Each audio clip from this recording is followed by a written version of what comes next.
That's all that. All right. Ready?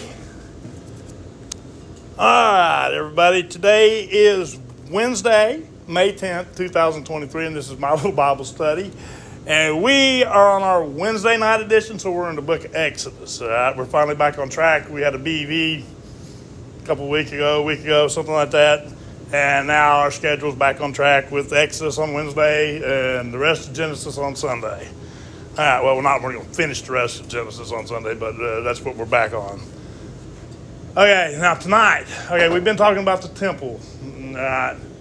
Moses apparently has seen up on the mount a copy of everything, or actually, he's seen the originals of everything that he's told to make and put in the temple, from the Ark of the Covenant, the menorah, the table of showbread, the lavia, the brazen altar, the altar of incense. I don't think we're going to cover that one tonight. It's going to be one we're going to skip actually a little bit tonight.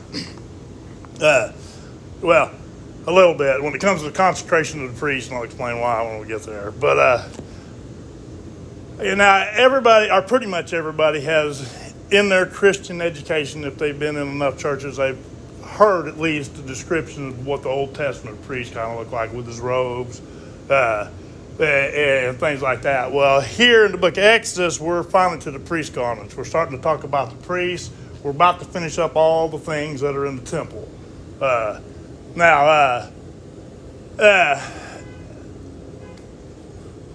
not me. Okay, every time that happens, I think it's me.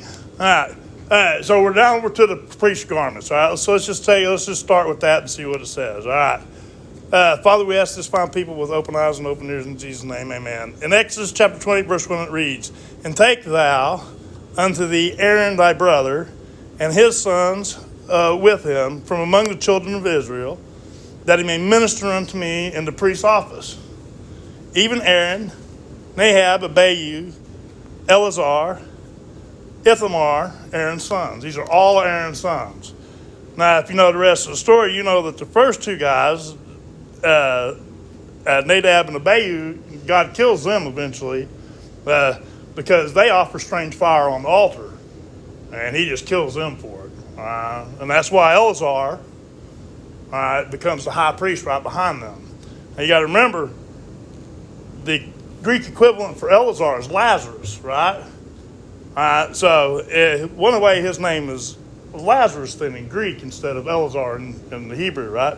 Now, remembering that then, think about what that means then when Christ resurrects Lazarus in the New Testament. He's actually resurrecting the priesthood in a way, because the names are exactly the same. But nonetheless, it's neither here nor there. All right, verse 2. "And thou shalt make holy garments for Aaron thy brother, for glory and for beauty." All right, you're going to make these things really pretty. "And thou shalt speak unto all that are wise-hearted, whom I have filled with the spirit of wisdom, that they make Aaron's garments to consecrate him, that he may minister unto me in the priest's office." Verse 4.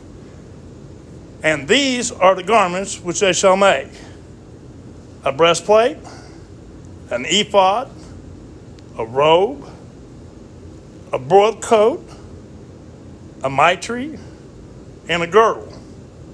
And they shall make holy garments for Aaron thy brother and his sons, that they may minister unto me in the priest's office." All right, so this is the uniform then. These are the pieces or the components, all right, to the priest's uniform that we're talking about. Listen to what it says about them. "And they shall take gold, blue and purple and scarlet, and fine linen, and they shall make an ephod of gold, of blue and of purple and scarlet, of fine twined linen, with cunning work." All right. Let's go ahead. I'll elaborate on this in just a little bit more. Let's the rest of the description. "It shall have 2 shoulder pieces, and thereof shall be joined at the 2 edges thereof, and so it shall be joined together." All right, now, the ephod. The ephod is the shoulder pieces that the priest wore, right? And they were solid gold, right? Okay. Next, we're going to talk about a little girdle for the ephod, which would be a piece that goes underneath the ephod, all right? and they're joined across the shoulders, just about like a yoke would be on an animal. All right? And the reason why I say that is because we're going to be talking about the breastplate and the rest of the gear that he wore. It all hangs off of the shoulder pieces off of the ephod. All right, so the next verse we're going to talk about the curious girdle that goes under the ephod. All right, well, it's just a shoulder piece. Just think about that. That's a lot of weight. Just made out of gold. Got the shoulder pieces. You're going to have a breastplate that's made out of gold. That's a lot of weight. I mean, just flat out weight. And after a while, it gets quite uncomfortable. So the way they put this together gives a lot degree of ease for the priest to, even wearing all this, he can still move around pretty good and minister in the office. He'll be making sacrifices and things like that, wearing these kind of things. So it's just kind of interesting when you get to kind of thinking about it, because it does kind of lay out when you get to thinking about it, just like you would a yoke on an animal, you know. And the reason why you put a yoke on an animal is so he can bear his load evenly and pull more than he would ever be able to pull. You know, and you can put teams of them together, yoked, and pull just unbelievable loads. And it's probably kind of the same thing, because think about that, standing there for hours during all this gold. That's going to start digging in, especially at the shoulders, where you're going to, put on a backpack for 3 or 4 hours and walk around and see how you feel under your shoulders. You kind of get the idea. But that's what the ephod is, the shoulders, it's the shoulder pieces. And this is what it says in 8, and a curious girdle of the ephod, which is upon it, shall be the same according to work thereof, even of gold and of blue and of purple and scarlet and twined linen. So it's still, even though it's an underpiece, it's still made with all the attention to detail and craftsmanship that the rest of the uniform is put together with. That's really kind of what it's saying. Verse 9, and thou shalt take 2 onyx stones and engrave on them the names of the children of Israel. All right, 6 of their names on one stone. On the other 6 names of the rest of the. Let me try this again. I'm going to spit this out hopefully correctly this time. All right. Verse 10. 6 of their names on one stone, and on the other 6 names on the rest of the names of the rest on the other stone according to their birth. So in the order that they came into it as they were born. All right. So that's 6 on one side, 6 on another. All right. Listen to what it says. With the work of an engraver in stone, like the engravings of the signet. All right? Now remember what a signet is. A signet is something that clarifies you would put it into a letter to signify on a seal. Right? All right? Shalt thou engrave the 2 stones with the names of the children of Israel.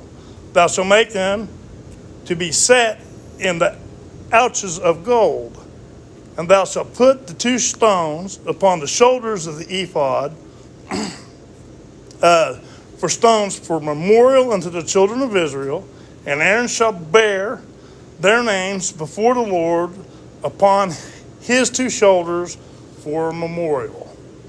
Now this is quite literally yoking the priesthood to the people. I mean, if you get to kind of thinking about it. Now people like to tell me in the town that we live in that these tribes don't really mean anything anymore. But I couldn't disagree more. All right, and you're going to see in this uniform alone, it's not the last time that these names are going to be written again. Listen to what it says.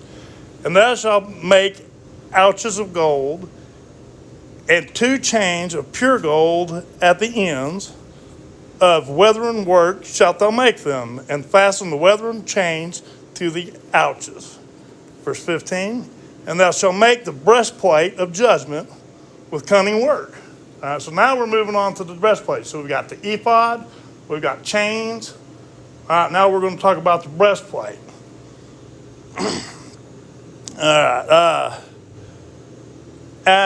After the work of the ephod, so do it in the same way, thou shalt make it of gold, and of blue, and of purple, and of scarlet, and of fine twined linen shalt thou make it. All right. 4 square, it shall be doubled. All right, so it's going to be square, and this is the size, a span, but doubled, so 2 spans. And a span is the difference between here to here on a person. All right, so it's 2 spans, and it's square, so it's a pretty good chunk when you get thinking about that. Now, that's a lot of weight, because it's made out of gold. All right, listen to what else it has in it. And thou shalt set in its settings of stones, even 4 rows of stones. The first row shall be a sardius, a topaz, a carbuncle. This shall be the first row. The second row shall be an emerald, a sapphire, and a diamond. The third row, a ligure, an agate, an amethyst. And the fourth row, a beryl, an onyx, and a jasper. And they shall be set in gold in their enclosings. And the stones shall be with the names of the children of Israel, 12 according to their names.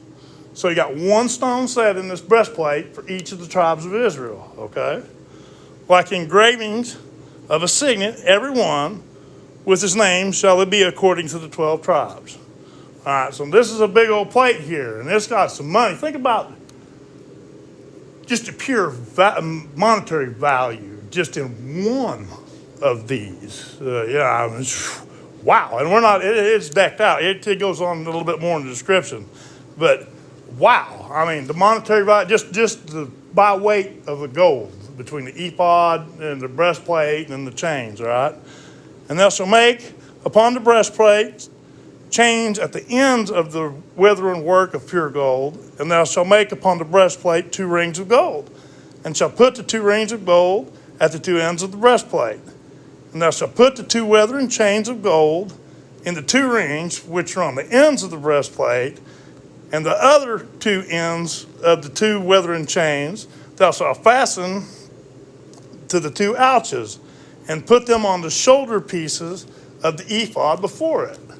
Okay, so that takes all that and then sets it across the ephod. All right, so that's why that ephod is spread across the shoulders and joined all the way across, because it goes all the way down, and he's holding all the pure weight of this gold set with all these jewels set in it. So I don't know. It had to. I have no idea how much it actually weighed, but just from that, you could imagine what it was like to actually wear it. All right, and you see exactly why he's getting these instructions. To have this girdle underneath the ephod that you can have the ephod on, and then that you can rest all this chain and this breastplate all across the top of it. So I'm not saying it was comfortable, but I'm sure that the way it was put together made it bearable anyway. There's I reckon it to the military, so there's just some discomfort involved. It's just a given. That's just the way it's going to be. But nonetheless, verse 26, and thou shalt make 2 rings of gold, and thou shalt put them upon the 2 ends of the breastplate in the border thereof, which is in the side of the ephod inward. All right, and the 2 rings of gold thou shalt put them in the 2 sides of the ephod underneath, toward the front part thereof, over against the other coupling thereof, above the curious girdle of the ephod. So it all just hooks into the front and into the back and hangs on top of all of it, right? And they shall bind the breastplate by the rings thereof unto the rings of the ephod with laces of blue, that it may be above the curious girdle of the ephod, and that the breastplate be not loosed from the ephod. So it's all just one big unit. All right? And Aaron shall bear the names of the children of Israel in the breastplate of judgment upon his heart, all right, when he goeth into the holy place for a memorial before God continually. And thou shalt put the breastplate of judgment, the Urim and the Thummim, all right? And they shall be upon Aaron's heart when he goeth before the Lord. And Aaron shall bear the judgment of the children of Israel upon his heart before the Lord continually. All right, now, let's go back to up here to, we got the breastplate. Now you got something called the Urim and the Thummim, all right? Now, the Urim and Thummim weren't in that list above, right?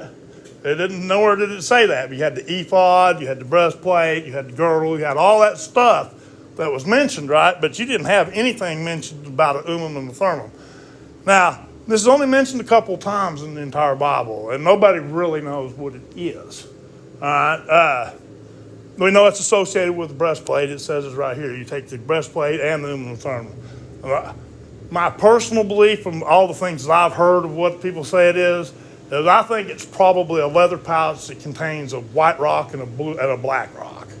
And this is called the Urim and the Thummim, the 2 rocks would be. And the purpose of it then is if you have a simple question that the priest needs to ask before the Lord, like a yes or a no question. Do we go north? Yes or no? Well, they could consult the Urim and the Thummim, and by yes or no, the black is yes, or the white is yes, the black is no, you could then let God lead you in the direction, or I'm just using that as an example. It works great for anything where it's a simple answer, like a yes or a no. All right. But nobody really knows for sure. I kind of go with that just because it kind of makes sense. It kind of would fit the way their mentality was. Other than that, I got no idea really. Nobody really does. It's mentioned a lot, and people talk a lot about it, but nobody really knows for sure that I know of, or at least no one's been able to ever convince me that they really know what it is anyway. So, but it's not a make or break it thing. It's just something I mentioned. But all right, so where were we? We're on verse 31. And thou shalt make the robe of the ephod all of blue, and there shall be a hole in the top of it, in the midst thereof, and it shall be a binding of woven work round about the whole of it, all right, as it were the whole of a hadaram, that it be not rent, did not tore, all right. So it's just I don't know what to call it, just a hole. It's just a piece that goes under, made of blue, all right, and it goes under the ephod. And it's just another layer then that's added to it, as best I can tell what he's talking about. All right? Now, verse 33. This gets interesting. And beneath, upon the hem of it, shalt thou make pomegranates of blue, and of purple, and of scarlet, round about the hem thereof, and bells of gold between them round about. The golden bell and the pomegranate, and the golden bell and the pomegranate upon the hem of the robe round about. So it's just one after another, pomegranate, a golden bell, pomegranate. So when they walk, it just jingled, made a little noise as they walked around, all right? It's kind of interesting because there are tales about the high priest going in and people listening at the door to find out if he's alive because they can hear him moving around in there. And if you don't hear him, all right, well, then he could have died, performing the duties as high priest. So that's just one, that's not why but that is one of the things that is talked about in some of the lore.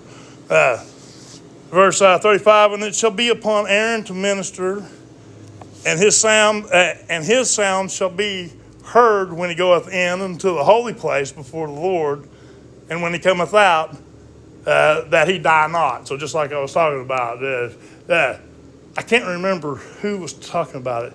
There was a place they were reading where they actually tied a rope to the high priest so that if he dies because he didn't consecrate himself correctly, or for maybe he was just not a good high priest, and like Aaron's first two sons, he just said and took them.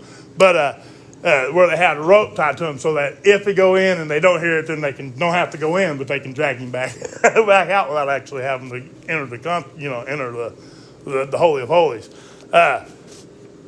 Let's go out. We'll get on to that here in just a second. And thou shalt make a plate of pure gold, engrave upon it like the engravings of a signet, holiness to the Lord. And thou shalt put it in a blue lace, or on a blue lace, that it may be upon the mitre, which the mitre is just it's a checkered kind of like piece to the uniform, right? Upon the forefront of the mitre it shall be. And that shall be upon Aaron's forehead, and Aaron may bear the iniquity of the holy things. All right, so we're talking about consecrating all the holy things. When the children of Israel shall hallow in all their holy gifts, and it shall be always upon his forehead, that they may be accepted before the Lord. All right, now, we're going to be on 39. All right, now think about what he's kind of talking about here. You have a priest that goes into the Holy of Holies. All right, he's got bells on him. All right, now the veil that separates the Holy of Holies, where God is, all right, and the other parts of the sanctuary, say where the table of showbread is, right? Because some priests go into the first part of the inner sanctum, but the inner sanctum has two sections.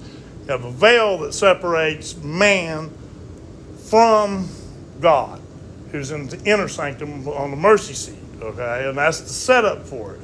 Now, when Christ when Christ died on the cross, that veil that was in the Holy Temple is at 3 p.m., right? I think it was Zacharias was going in to do exactly what we're talking about here at that exact time, and the veil that separated the Holy of Holies from where the people were was split right down the middle from heaven, top to bottom, so say heaven to earth. All right, so that anybody can just go in now into the inner sanctum. So you don't need this high priest in this fancy little robe, all right, offering the bulls of blood and the ox. All right, think about what he does with this, all right? He has a basin that's got blood in it. It's from the sacrifice that he just committed, all right? He takes half of the blood and he pours it out on the altar, okay? This is a symbol, and this symbolizes death, all right? Now he takes the other half of the blood and he sprinkles it on all the children, all right, which symbolizes life or resurrection. All right, so that's the setup then. So the thing that separates us from God, the only way to see God is to die, right? That's how you're generally going to see him, is to die. Okay, so that veil, that veil actually represented death then. So you go into the temple, and the thing, though, that actually separates you from God is the fact that you're in flesh and that you've messed it all up anyway. All right? So upon your death, then, you pass through the veil onto the other side to where God is. All this is all a symbol and a setup for how, the spiritual world works and even much everything else. But I think it's just interesting. The whole correlation is interesting and it's consistent, from the Old Testament all the way through. Even when you got into Christ's time, temples still working. That veil was still, they didn't have the Holy of Holies anymore. The Ark of the Covenant wasn't in there, but the place where it was supposed to be, it was the veil that separated man from God was split right down the middle from heaven to earth. And that's exactly what Christ did. Now we're forgiven because of those sins, the same reason we couldn't pass beyond the veil to begin with. All right, I'm now forgiven under that realm, under the header of Christ in Christianity. So, and then he became our high priest. So the only reason I want to cover all this is because of those things. So we're going to stop in the description right here because we've done the breastplate. I want you to flip over to Revelation chapter 9 real quick. All right, because we were talking about breastplates. And that was a breastplate of what a priest was supposed to wear, right? Well, Revelation chapter 9, all right, listen to what it says. Let's see. We're talking about let's go back to 7. All right, let's go back to 5 or 6, all right. 6. 9, 6, Revelation. All right. And in those days shall men seek death. This is talking about the reign, during the time for the reign of the Antichrist, all right?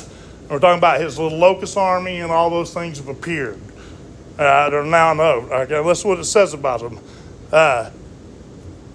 Shall seek death and shall not find it, and shall desire to die, and death shall flee from them. Verse 7, and the shapes of the locust. So this is talking about the things that are comprised of the army that the Antichrist will actually use, all right? Because now remember, these locusts aren't giant locusts. They're men and women in some cases, they're fallen angels in other cases, but they all work together in this giant army in the last days for the Antichrist. All right? And this is what it says about them. The shapes of the locusts were like unto horses prepared unto battle, and on their heads were, as it were, like gold, or crowns like gold. But it didn't say it was gold. It said, I don't know what it is, but it looks a little bit like gold. All right, but it didn't say that it was actually gold. And their faces were the faces of men. All right? So this locust is not a giant locust devouring everything. Remember, they're told not to eat anything that's green. So we're not talking about a locust, an actual locust, because that's all they do is eat green things. All right? But they have faces of men. Why? Because they are. They're men and women fooled by the Antichrist who bear his mark. And verse 8, and their hair as the hair of a woman, all right, beautiful. Well, think about a fallen angel, Lucifer himself. We just talked about that, how beautiful he was, the original cherub. All right, I think it was Sunday. Sunday. How beautiful he was. Well, he's beautiful. Had women with hair like a woman, beautiful. All right, so you see the connection? And their teeth was the teeth of lions. All right, but in the thing in their mouth, they'll kill you. All right, beautiful, but very dangerous. Verse 9. And they had breastplates. Now we just talked about a breastplate that was a beautiful piece of work, right? They had breastplates, as it were, of iron. Not a breastplate like a priest. And the sounds of their wings were the sounds of chariots of many horses running to battle. And they had in their tails, and we'll just stop right there, the power of scorpions, right? Now, so the breastplate that they actually possessed, this locust army, looks holy, all right? Looks like Jesus. Everybody working for him. Looks like they're in this amazing church. You ain't seen, that's the thing about the Antichrist. Remember, Daniel was real clear about it. It was like the Antichrist appears. He doesn't appear killing people. He appears and he has a chicken in every pot. It's peace and prosperity. All right. Remember, it says when you hear wars and rumors of wars, don't be worried. But when you hear him say, "Cry peace, peace, peace," then that's when the end comes. All right. Well, when the Antichrist appears, that's what he brings: peace, peace, peace, prosperity. Pay your bills. All right. Make sure you eat. You're protected from war. You're not going to have famine. You're not going to have pestilence like this thinking COVID stuff or whatever's next. But the only continues. That's right, but he's all part of that. It's going to be hard to speak against that when that's going on. Why? Because people are coming to the church. They're all being saved in Jesus' name. All right, but the only thing that's wrong with that is that the leader is the devil himself. Now, that's a hard one for people to swallow when you start talking about that. What's messing it all up, people don't really understand it, is because of the rapture. They're taught not to worry about any of that, all right, because you're going to go away. You're going to just fly away. And the question you need to ask yourself, well, what if you don't fly? Then what? What are you left with? All right, you're left with an Antichrist that's saying, don't worry about that. I'm here to take you away. All right, but before we go, I want you to bring everybody that doesn't believe I'm Jesus or Muhammad or whatever. All right, and bring them to me so I can convert them so I don't have to send them in hell when we leave. All right, and that's how he's able to pull it off. Fools everybody. Everybody's waiting. If you listen in the Christian community, everybody's waiting on the return of the Messiah. Everybody. But almost all of them are waiting to fly away. Now, the problem with that is that doesn't happen until the seventh trumpet. All right? And that's the end. That's the last one. All right? Martin 666 is important, all right? Because it's not some esoteric thing. It's a simple thing.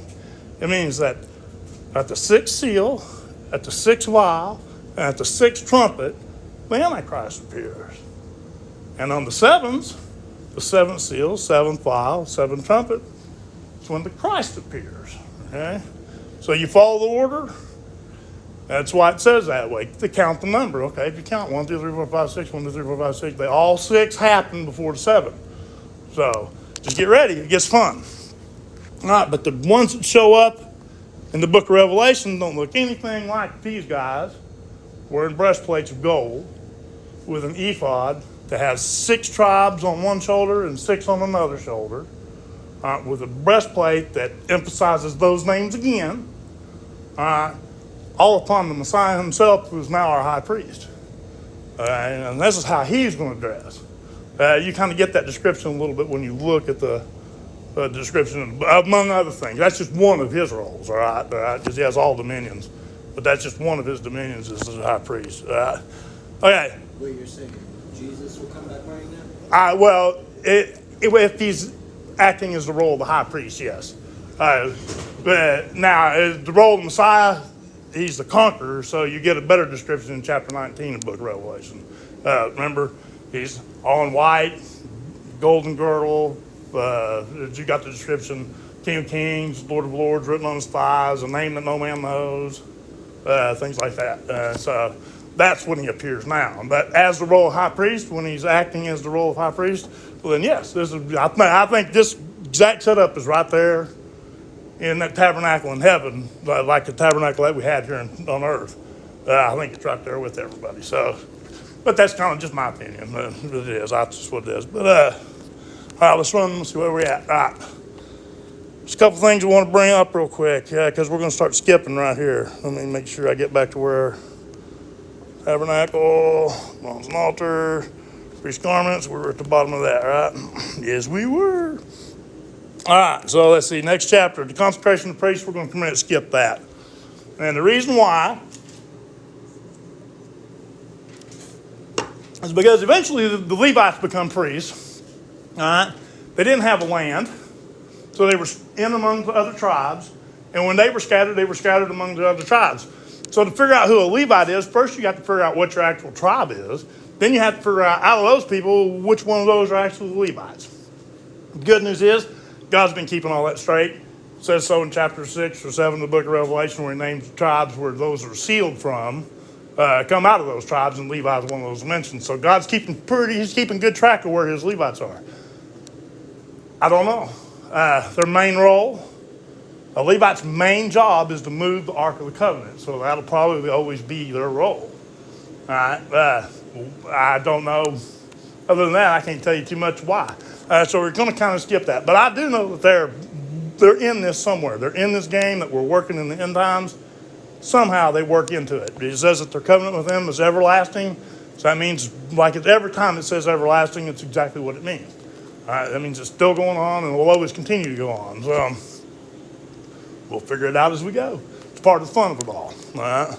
But they had the consecrations of the priests. That, like I said, a lot of that has to do with sacrifices and things like that, consecrating the actual priest.